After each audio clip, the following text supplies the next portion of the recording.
And the cars in the Fast Six have actually waited until under the magic 7 minutes. They've gone out on track with just under 6 minutes to go, so it's going to be very tight here in this session. Will Power's out in the 12 car. There's Scott Dixon rolling off of pit lane in the number 9 red and white Target Chip Ganassi Racing Machine. James Hinchcliffe in the GoDaddy.com car is out. Mike Conway, though, still sits on pit lane, Pippa, in the ABC Supply car with just now under 5.5 minutes to go. So they have not yet gotten Conway out, and it looks like there could be an issue with that car. It looks like there could be an issue with the starter, and they're going to try and push start it. That's a real shame for Mike Conway. I mean, having such a good run here this weekend with the Foyt team.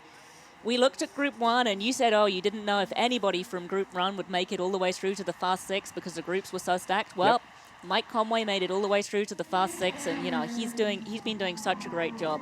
Such a shame for him to end up stuck in pit lane like this and possibly have to start 6th. Hopefully they get that car fired up and on track before the end of the session here. Sebastian Bourdais will post the first flyer of this session as he makes his way now through what is kind of like a bus stop section of this track, 5, 6, and 7. Now, actually, Bourdais, excuse me, I looked at the wrong monitor, and Bourdais is already off of 12 through the chicane, and he is on the front straight. So, Pippa, Sebastian Bourdais has a lot of clean green racetrack in front of him as he makes his way through turn number 1. Absolutely, and that time through the chicane, Bourdais was fairly conservative.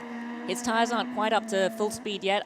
I'm beginning to think that chicane is the kind of corner where you can be more conservative, but it will cost you a little time, and so you're only going to take the big risks and really try and fly after it on the laps that really matter. So your first flying lap, it matters, but the tires aren't normally quite at their best. He certainly looked conservative through the chicane that lap, so I think maybe on his next time through, now the tires are hot, that'll be when he starts to really push the issue through there again. So he has his out lap, he has his first flyer, so Pippa, this is basically the 3rd lap for Sebastian Bourdais if you count that out lap, and you think his tires should be about where they should be. I think so, and we've just heard from pit lane that Mike Conway is away and is going to be able to join on track for the rest of this session, so that's good. So far, we've seen the fastest laps come on most people's 2nd or 3rd flying lap. Don't forget, everybody's out on scrub tires now this time. So that should be a little bit easier to get heat into and take a little less time. Nick Yeoman on pit lane? Yep, Nick, as we keep our eye on the Verizon Wireless car, as Will Power on his out lap, or excuse me, his first flyer, Nick, really conservative at 1:24.3238. Nick?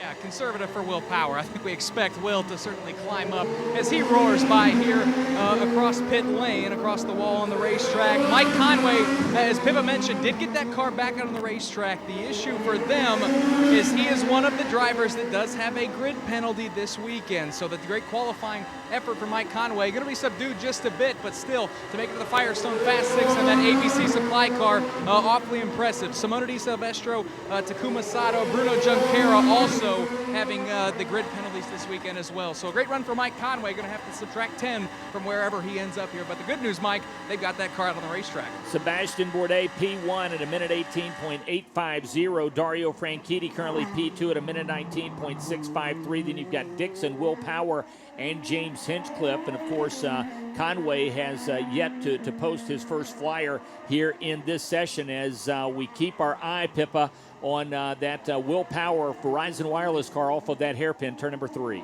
Just to touch back onto Conway again and the engine penalty, I'd completely forgotten that Conway was due a penalty this weekend. And, you know, I agree with the reasoning behind the engine penalty. I like the fact that you can try and make up the places in the race, but for someone like Mike Conway and AJ Foyt Racing, whom have had a tough old year, let's face it, you know, they haven't had the results they wanted this year. It's been a tough old year. Finally have a weekend where they're running up front and they qualify up front, and then you get the engine penalty. I mean, sometimes this sport is extremely cruel. It really is. Because it really people will is. look at the results after this weekend and say, what do you mean he had a great weekend? He qualified 16th or whatever. You know, they'll look at the starting grid, and that's really, really tough to swallow when you're finally having a good run, having had a tough year. Well, Will Power, Pippa, has picked up in the Fast Six where he left off in round number 2, and even though he is on scuffed reds, he is already back in the 17s. That Firestone red tire is an outstanding tire, it looks like, and Will Power has posted a time in the 17s. Only driver in the 17s this weekend, and Pippa at 1:17.975. He is 9/10 of a second quicker than Scott Dixon, who runs P2.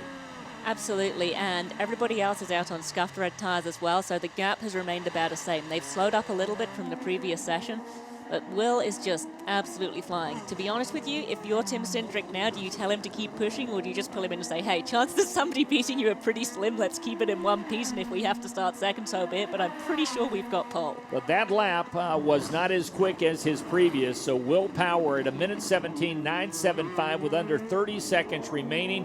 Pippa, it looks like Power is going to pick up the bonus point, which will move his lead to Ryan Hunter-Reay to 37, and means now that the magic number for him is +7. If he can come away with +7 points on the weekend at this point in the race, he will clinch the championship for 2012. And +7 is not that big a number when you're racing right up at the front of this field. The gap between first and second place is 10 points, and there's then even a pretty good gap between second and third place. So right up at the front of this field, +7 is not a big gap. And then when you look at where Ryan Hunter-Reay has to start the race tomorrow, everything so far this weekend is playing into Will Power's favor. Certainly is. And he's going to be thinking, after the previous couple of years' championships, please, please, please make it continue for tomorrow. Well, we got an issue from Mike Conway, so what was a good day for Mike Conway has suddenly gone bad as Pippa, he has made contact with the right front. You can see the damage, it looks like, to the wing. We're looking at the replay, and no, excuse me, I thought the damage was to the front. The right front has gone askew, but the damage was the same. He has made contact off the chicane in the front straight, and boy, Pippa, what a wild ride it was for him. There's a lot of damage to the left front of Mike Conway's car, and that's affecting everything on the front of that race car.